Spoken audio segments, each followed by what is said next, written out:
Oh, hey, I forgot. I'm supposed to be doing my live stream right now. Welcome to the superpilotish channel. My name's Graham Wilson, and I'm going to be talking about the forgetting, or what is it, the curve of remembering or forgetting curve in my basement. All right, so here we go. This is just going to be kind of hanging out here, chatting away as I normally do. A little, I was supposed to be hiding that. Don't want to be distracting anybody. Okay, yeah. So I was thinking the other day about, I did a video a little bit, I don't know, a few videos back about learning. And, can old people learn? Yes, they can. And so I was like, well, let me see here.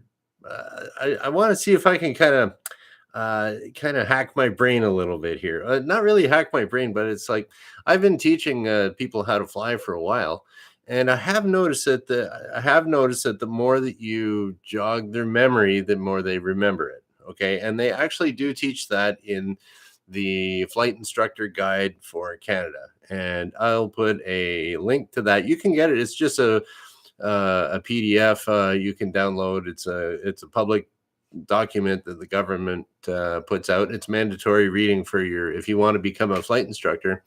And there's a little section in there that they talk about for all of your learning factors. And they talk about the learning factor. I'm just looking over here. The learning factor of primacy, where like initially, ideally you want to do a perfect demonstration for your student, and then they get a good mental image of it. And generally primacy, that's an easy one to remember and use that learning factor to teach people how to fly. But I have not actually put in practice formally the curve of remembering. Now, I was doing a little bit of research, very, very little bit of research, like I always do before these shows. And I looked up curve of remembering. Okay, that's what I showed you before. Can you see that? Okay, that's right out of the book. I took a page out of the book. I actually did take a page out of the book. So they call it Transport Canada calls it the curve of remembering, but the more common name for it is called the forgetting curve, because there was this guy back in the 1800s. And I'm going to sound like a genius here because I read Wikipedia. Some guy named Ebbinghaus.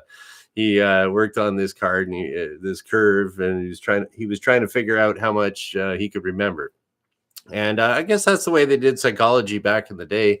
A lot of it was just kind of experimenting on yourself and how do I feel about this, man? Is that a cigar? Or whatever. That's the way they used to roll back then. It's a little bit more scientific now for psychology. The statistics are better, I guess. But okay, so I was thinking now. When I was back in college, we were taught this in a class of learning factors. What was it called? Instructional techniques was the name of the course. And the professor made this little kind of paper box. Took a piece of paper, folded it this way, that way. And then he tried to implement this so that what you would do is at a certain time interval, which I'll get to later, you repeat this process, and then supposedly you remember how to build this little paper box for the rest of your life. Well, I had no idea how to make that paper box from day one. Still don't know how to make a paper box, but whatever. But I found the flaw in his teaching was that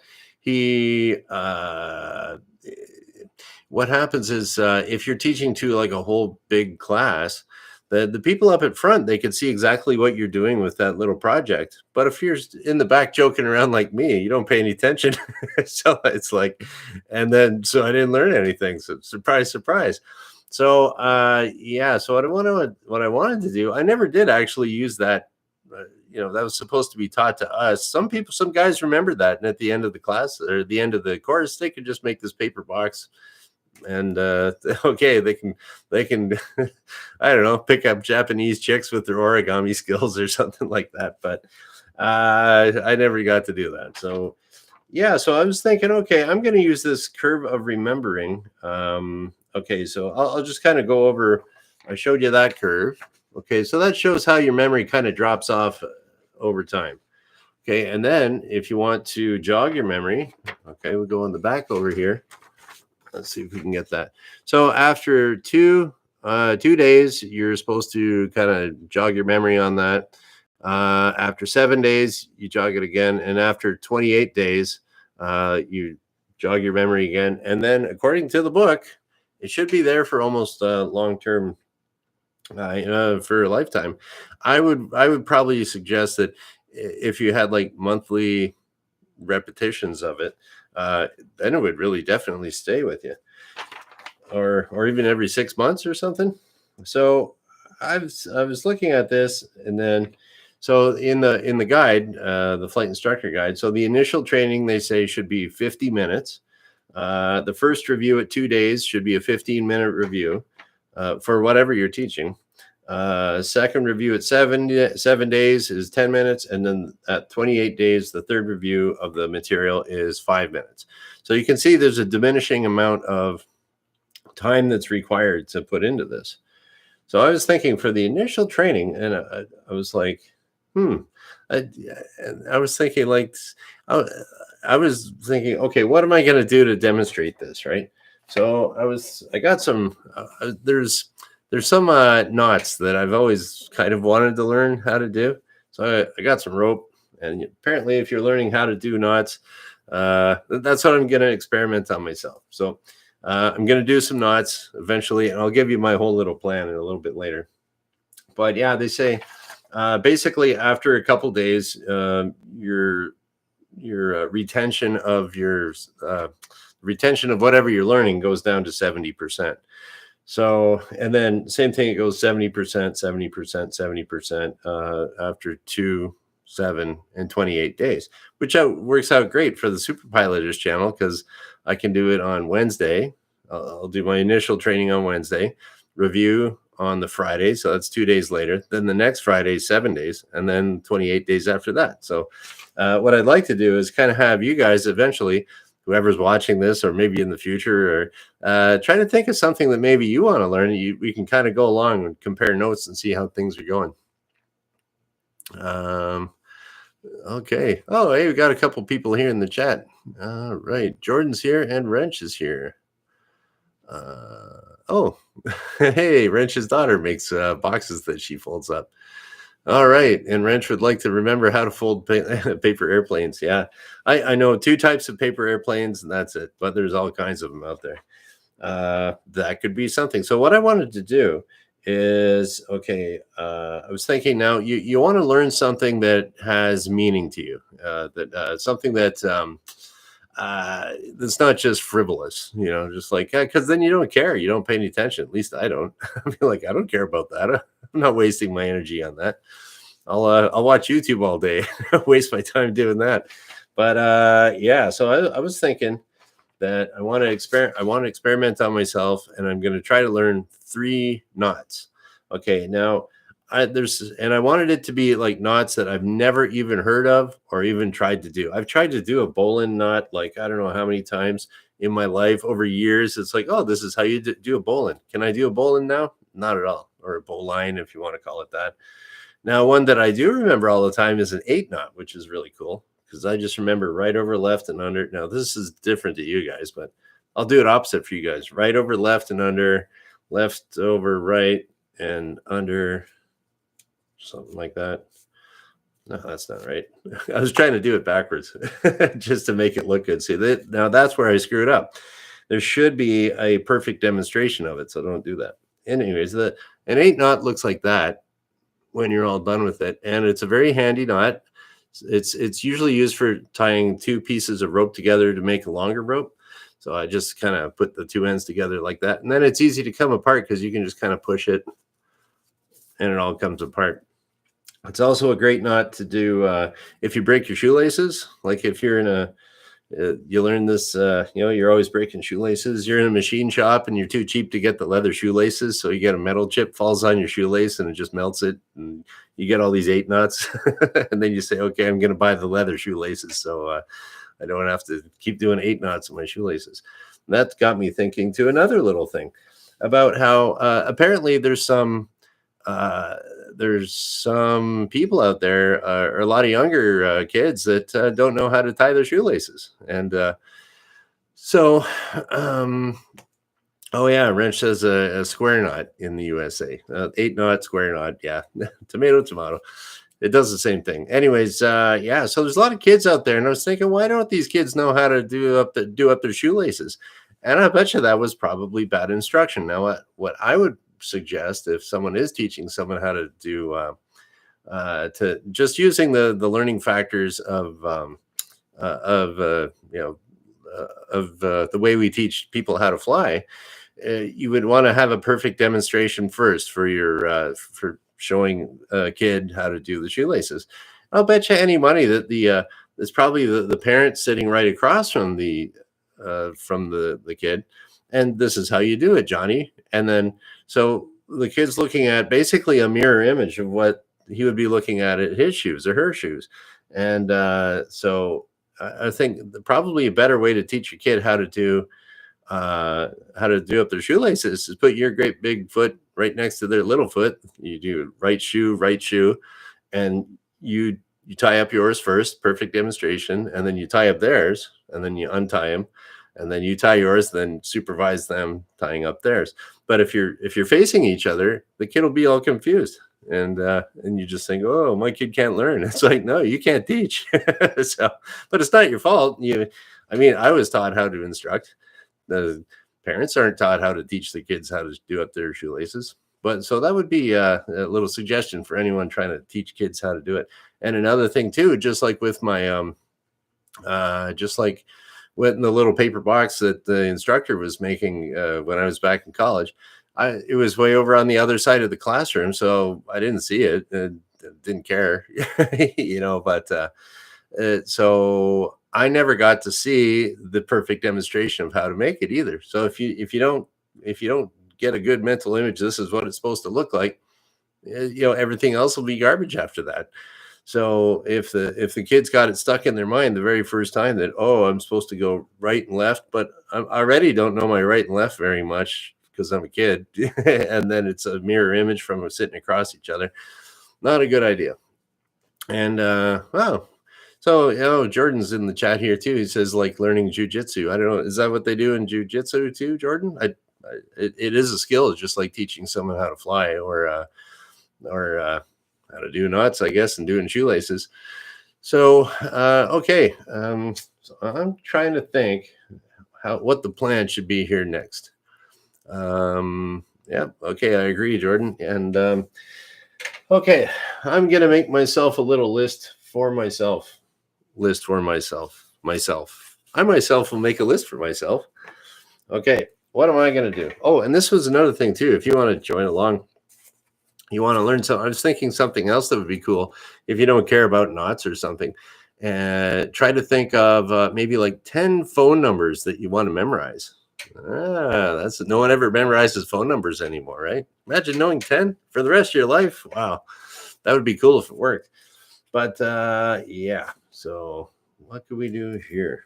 And the initial training is supposed to be 50 minutes. So you'd have to be like writing out these phone numbers, trying to memorize them for 50 minutes. I'm going to be doing my knots for 50 minutes, 50 minutes. And so, well, I guess that's a bit of time, but I'm going to do it just to experiment on my brain. Okay. So number one, we're going to figure out what to learn.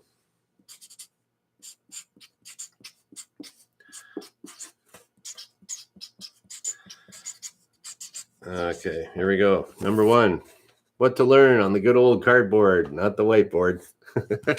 I don't even know if a whiteboard would work over here. I guess I'd have to have it kind of over here, and then I kind of like my cardboard. Or maybe I'll get like a little whiteboard that's like that and I can erase it. I don't know. Haven't made any money on this yet, so I'm not buying nothing. Okay, who cares? It's my show. I'll do what I want. All right, so we figured out what to learn. Then, okay, we got to see a perfect demonstration of it. So what I'm going to do for my knots, and then I'm figuring on 3 knots for myself.